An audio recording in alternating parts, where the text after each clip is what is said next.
పట్నం పల్లెబాట పట్టింది. హైదరాబాద్ నుంచి విజయవాడ వైపు వాహనాల రద్దీ బాగా పెరిగింది. సంక్రాంతి పండుగ నేపథ్యంలో హైదరాబాద్ నుంచి విజయవాడ వైపు వాహనాల రద్దీ భారీగా పెరుగుతోందని ఎన్టీఆర్ జిల్లా రూరల్ డీసీపీ లక్ష్మీనారాయణ తెలిపారు. గడిచిన 3 రోజుల్లో హైదరాబాద్ నుంచి విజయవాడ దిశగా సుమారు 60,000 వాహనాలు ప్రయాణించినట్లు వెల్లడించారు. 13 సాయంత్రం వరకు ఈ సంఖ్య 2 లక్షల వరకు చేరే అవకాశం ఉందని తెలిపారు. రానున్న 2 రోజులు వాహనాల రద్దీ మరింత పెరిగే అవకాశం ఉందని డీసీపీ లక్ష్మీనారాయణ తెలిపారు.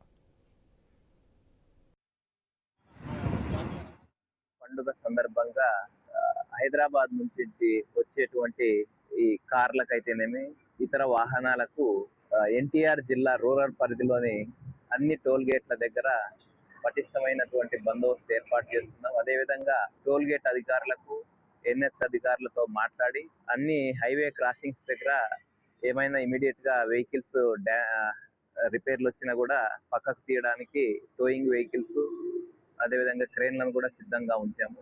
పబ్లిక్ ఎటువంటి ఇబ్బంది పడకుండా సాఫీగా వాళ్ళ గమ్యస్థానాలు చేరడానికి అన్ని ఏర్పాట్లు చేశాము. నిన్న నందిగామ ఇష్యూ కూడా స్పీడ్ బ్రేకర్ల వల్లనే లేట్ అయింది, కానీ ఏ తప్పిదం కాదు. ఈ రోజు ఆ స్పీడ్ బ్రేకర్లను కూడా తీపిచ్చేసి సాఫీగా ప్రయాణికులు వెళ్లే విధంగా కార్లకు ఎటువంటి ఇబ్బంది లేకుండా అన్ని ఏర్పాట్లు చేశాము.